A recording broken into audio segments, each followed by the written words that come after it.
এই জন্যই লোকে চৈতন্য চরিতামৃত পড়তে চায় না, মানে উল্টো পাল্টা কথা লেখা, সাধারণ বুদ্ধির মধ্যে আসবে না। সাধারণ বুদ্ধির লোকগুলো বলবে, এই মশাই, এই জন্যই তো তোমাদের কীর্তন কেউ শোনে না, এই জন্য কীর্তনের থেকে ওই দামি দামি গানগুলো শুনতে ইচ্ছে করে, কাঁচা বাদাম আর ভাজা বাদাম। স্বল্প আয়ু, স্বল্প ধৈর্য, স্বল্প সহিষ্ণুতা, এই সকল কিছু আমাদের কলিযুগের মানুষের বৈশিষ্ট্য। না আমাদের ধর্ম সঠিকভাবে আমরা পালন করি, না আমাদের মধ্যে কোনো সহ্য ক্ষমতা রয়েছে, না কোনো পরিপূর্ণ আয়ু আমাদের রয়েছে, সমস্ত কিছু কম কম। কিন্তু আমাদের কাছেই চার যুগের মধ্যে সর্বশ্রেষ্ঠ প্রেমটি ধরা দিয়েছে, যার মাধ্যমে তিনি হলেন শ্রীকৃষ্ণ চৈতন্য মহাপ্রভু, আমার গৌর হরি। গৌর হরির জন্য আজকে আমরা যে ধন সম্পত্তি আমরা পেয়েছি, সারা পৃথিবীতে, সারা বিশ্বব্রহ্মাণ্ডে এইরকম অনুভূতি আর কেউ কখনো পায়নি। এই যে হরিনাম সংকীর্তন আজকের গ্রামে গ্রামে দিকে দিকে হচ্ছে, তার জন্য একমাত্র কৃতজ্ঞতা যদি আমাদের জানাতে হয় কারোর চরণে, সে অবশ্যই আমার মহাপ্রভু। প্রভু ছাড়া এই গতি আমাদের কারোর চরণে নাই। আপনারা যে আজকের কীর্তন শুনতে এসেছেন, এখানে নিশ্চয়ই আমার গৌর হরি কোথাও না কোথাও কীর্তন তিনি শুনছেন। গৌর হরিকে তুমি ভগবান বলবে কি বলবে না, সেটা তোমার ব্যক্তিগত মতামত, তাতে হস্তক্ষেপ করার অধিকার আমার কিছু নেই। কিন্তু গৌড়ীয় বৈষ্ণব ভক্ত দর্শনের কাছে তিনি রাধাকৃষ্ণ মিলিত তনু। চৈতন্য চরিতামৃত কি বলছে? রাধা কৃষ্ণ একই আত্মা, দুই দেহ ধরি, অন্যন্যে বিলসে রস আস্বাদন করি। সেই দুই তনু এবে চৈতন্য গোসাই, রস আস্বাদিতে দোহে হইলা এক ঠাই। রাধা আর কৃষ্ণ দুটো আলাদা আলাদা দেহ, আত্মা কিন্তু একই আত্মা, শুধু দেহ দুটো আলাদা। কেন আলাদা হয়েছে? ইচ্ছে করে। আলাদা না হলে একের মহিমা বোঝা যায় না। খুব ভালো করে বুঝুন বাবা, দুই না হলে একের মহিমা বোঝা যায় না। কিরকম?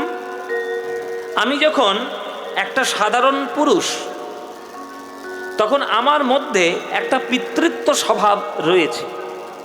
একটা বাচ্চাকে দেখলে আদর করতে ইচ্ছে করে, কাকার ছেলে, জ্যাঠার ছেলে, পিসির ছেলে, বোনের ছেলে দেখলে কোলে করতে ইচ্ছে করে, তাকে আদর করতে ইচ্ছে করে। এটা একটা বাৎসল্য রস হচ্ছে, এইটা বাৎসল্য রস। আর আমারই অঙ্গজাত একটি সন্তান যখন পৃথিবীতে জন্ম নেবে, তখন যে আস্বাদন করব বাৎসল্য রস, দুটোর মধ্যে আকাশ পাতাল পার্থক্য আছে। কাকার ছেলে, পাশের ছেলে, পিসির ছেলেকে কোলে করে আদর করা আর নিজের অঙ্গজাত সন্তানকে কোলে করে আদর করা, আকাশ পাতাল পার্থক্য আছে। তেমনি গোবিন্দ মনে মনে ভাবলেন যে আমি যতক্ষণ না এক থেকে দুই হব, ততক্ষণ মধুর রস আমার আস্বাদন করা হবে না। তাই গোলক বৈকুণ্ঠ ধামে ভগবান শ্রীকৃষ্ণ নিজের বাম অংশ সংভূতা শ্রীমতী রাধারানীকে জন্ম দিলেন। একটি পুরুষ, একটি নারী, এই দুটো মিলে যখন তারা মধুর প্রেম রসটি আস্বাদন করলেন, তখন প্রেমের মহিমা তারা বুঝলেন। কিন্তু কলিযুগে কি ঘটল? সেই প্রেমের মহিমা আরো গভীর থেকে গভীরতর জায়গায় যাওয়ার জন্য সেই রাধা, সেই কৃষ্ণ আবার দুই তনু একত্রিত হয়ে সোনার গৌরাঙ্গ হয়ে আমার কলিযুগে নেমে এলেন। এইখানেই ভক্তদের প্রশ্ন। এই জন্যই লোকে চৈতন্য চরিতামৃত পড়তে চায় না, মানে উল্টো পাল্টা কথা লেখা, সাধারণ বুদ্ধির মধ্যে আসবে না। সাধারণ বুদ্ধির লোকগুলো বলবে, এই মশাই, এই জন্যই তো তোমাদের কীর্তন কেউ শোনে না, এই জন্য কীর্তনের থেকে ওই দামি দামি গানগুলো শুনতে ইচ্ছে করে, কাঁচা বাদাম আর ভাজা বাদাম। হ্যাঁ, ওই জন্য ওই গানগুলি ভালো, তোমাদের কথা কিচ্ছু বোঝা যায় না, মাথা মুন্ডু। বলে কেন? বলে এই তো তুমি এক্ষুনি বললে যে রস আস্বাদন করার জন্য কৃষ্ণ নাকি এক থেকে দুই হয়েছে। তারপর আবার বলছে যে রস আস্বাদন করার জন্য দুই মিলে এক হয়েছে, তাহলে দুই হতে গেল কেন? এক ছিল তো ভালোই ছিল, দুই হবার প্রয়োজন কি? বলে বাবা, তোমাদের এই সাধারণ ভাত পান্তা খাবার বুদ্ধি আর কৃষ্ণদাস কবিরাজ গোস্বামীর প্রসাদ পাওয়ার বুদ্ধি আকাশ পাতাল পার্থক্য রয়েছে। তাহলে তো তুমি চৈতন্য চরিতামৃত লিখতে পারতে, তুমি এখানে বসে আছো কেন?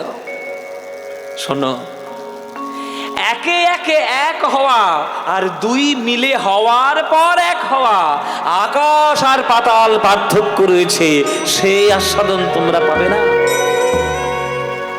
ও মায়েরা, সাধারণ উদাহরণ দিয়ে বোঝাচ্ছি তোমাদেরকে। তোমাদের এই নন্দকুমার এর অঞ্চলে রসমালাই মিষ্টি পাওয়া যায়? হ্যাঁ, রসমালাই মিষ্টি পাওয়া যায় তো। তা রসমালাই মিষ্টিটা কেমন? দেখবেন দুধটা ফুটিয়ে ফুটিয়ে ক্ষীরের মতো করে, আর তার মধ্যে রসগোল্লা চুবানো থাকে, ওইটাই রসমালাই। হ্যাঁ, এবার ওই রসমালাই এটা আমাদের বাঙালিদের একটা মিষ্টির ধরন। এবার রসমালাই যেমন, আমার সোনার গৌর তেমন। তাহলে কি করে 25 টাকা রসমালাইয়ের সঙ্গে তুমি গৌরের তুলনা করছো? তুলনা নয়, উদাহরণ দিচ্ছি। দুধের মধ্যে রসগোল্লা ফুটিয়ে খাওয়ার নাম হচ্ছে রসমালাই। এবার রসগোল্লাটা জন্ম নিয়েছে কোত্থেকে? দুধ থেকে। আর হ্যাঁ, তাহলে রসগোল্লাটা দুধ থেকে জন্ম নিয়েছে। আবার সেই দুধটাই, সেই রসগোল্লাটাই একসঙ্গে মিলিত হয়ে রসমালাই হয়ে দোকানে বিক্রি হচ্ছে। 500 দুধ ঢকঢক করে খেয়ে নেওয়া, আর দুধ থেকে ছানা তৈরি করে, ছানা থেকে রসগোল্লা তৈরি করে, সেই রসগোল্লা আবার দুধের মধ্যে ডুবিয়ে খাওয়া, পার্থক্যটা হচ্ছে না? আমার গৌরাঙ্গ মহাপ্রভু ওই পার্থক্য নিয়ে এসছে। দাপর যুগে কৃষ্ণ হলেন দুধ আর রাধারানী হলেন আমার রসগোল্লা। আরে বাবা, কৃষ্ণের থেকেই তো রাধারানী এসছে, তাহলে দুধ থেকেই রসগোল্লা এসছে। কলিযুগ যখন পড়েছে তখন দামটা বাড়িয়ে নেওয়ার জন্য ওই রসগোল্লাটা দুধের মধ্যেই মিশেছে, মানে রাধারানী গোবিন্দের সঙ্গেই মিশেছে, মিশে রসমালাই হয়ে গেছে, মানে সোনার গৌরাঙ্গ হয়ে নবদ্বীপে কলিযুগে নেমে এসেছে। তাই নবদ্বীপের গৌর আমার রসমালাইয়ের থেকে কম কিছু নয়। ওই রসমালাইয়ের যেমন স্বাদ, জীবের স্বাদ হয়, তেমনি গৌরকে আস্বাদন করলে হৃদয়ের স্বাদ হয়, বুকের মধ্যে স্বাদ হয়। ওই স্বাদটার অমৃত যারা না বুঝেছে তারা ছাড়া কেউ বুঝবে না। সমুদ্রের তলায় কোথায় রত্ন লুকানো আছে সে কি সাধারণ মানুষ জানে গো? যারা ডুবুরি তারা গিয়ে সেই রত্ন তুলে নিয়ে আসতে পারে। আমার গৌর গোবিন্দের জগৎ হলো প্রেম সমুদ্র। এই সমুদ্র থেকে প্রেমরূপী রত্ন গ্রহণ করার জন্য তোমাকে ডুবুরি হতে হবে। ভক্তরূপী ডুবুরি না হলে প্রেম সমুদ্র থেকে প্রেম রত্ন তোমরা কুড়িয়ে নিতে পারবে না। আমার এমন মহাপ্রভুর করুণা। তাই কোথাও খুঁজতে হবে না, মনের মধ্যে খুঁজে দেখো। মনের মধ্যে খোঁজো, মন হৃদয়ের মধ্যে ভগবানকে খোঁজো। কৃষ্ণ বলেছে আমি কোথায় থাকি জানো অর্জুন? ঈশ্বর সর্বভূতানা হৃদয় সূর্যেন তিষ্ঠতি ব্রাহ্ময়ানি যন্ত্রূঢ়ানি সর্বভূতানি মায়য়া। গীতার শ্লোক, যে আমি প্রত্যেকটি জীবের হৃদয়ের মধ্যে থাকি, আমার বাইরে কোথাও জায়গা নেই। তাই বাইরের মন্দির, মসজিদ, আল্লাহ, কৃষ্ণ, রাম ওসব বাইরে খোঁজার আগে হৃদয়টাই খুঁজি। আগে দেখুন, আগে মনের মধ্যে খুঁজুন, তবেই ভগবানকে দেখতে পাবেন। আর শুনে রাখুন, যে একবার মনের মধ্যে ভগবানকে দেখতে পেয়ে গেছে সে সারা পৃথিবীতে যেখানেই দেখাবে সেইখানেই ভগবানকে দেখতে পাবে। আর তোমরা মন্দিরে মন্দিরে খুঁজে বেড়াচ্ছ, মনের মধ্যে খুঁজে পেলে না, তোমার সারা জীবন খুঁজে গেলেও কখনো ভগবানের চরণ পাবে না। তাই কবি বলেছে, ভাইরে বাইরে খোঁজার আগে ভেতরটা খুঁজে দেখ। দেখ দেখি মন নয়ন মুদে ভালো করে, আলো করে বসে কে আছে রে তোর ভাঙা ঘরে। দেখ দেখি মন নয়ন মুদে ভালো করে, আলো করে বসে কে আছে রে তোর ভাঙা ঘরে। দেখ দেখি মন নয়ন মুদে ভালো করে। দেখ দেখি মন নয়ন মুদে ভালো করে, চোখ বন্ধ করে দেখ তোর ভেতরের মধ্যে কোন ভগবান আলো করে বসে আছে। আমরা একটা বাংলায় কথা বলি না মায়েরা, যে ভাঙা ঘরে চাঁদের আলো।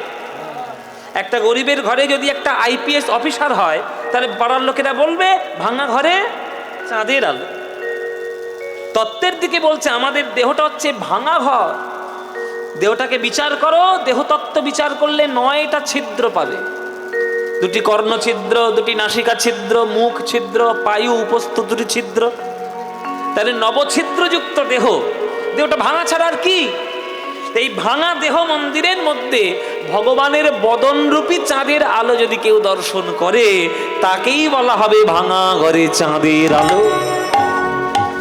তাই বাইরে খুঁজো না, ভেতরের মধ্যে খুঁজি, দেখো তোমার ভগবান ওই ঘরের মধ্যেই আছে। আলো করে বসে কে আছে রে তোর ভাঙা ঘরে, দেখ দেখি মন নয়ন মুদে ভালো রে। আলো করে বসে কে আছে রে তোর ভাঙা ঘরে, দেখ দেখি মন নয়ন মুদে ভালো করে। ধুলো মাটি ছাই খাট বিছানা দূরের কথা, আসন খানাও না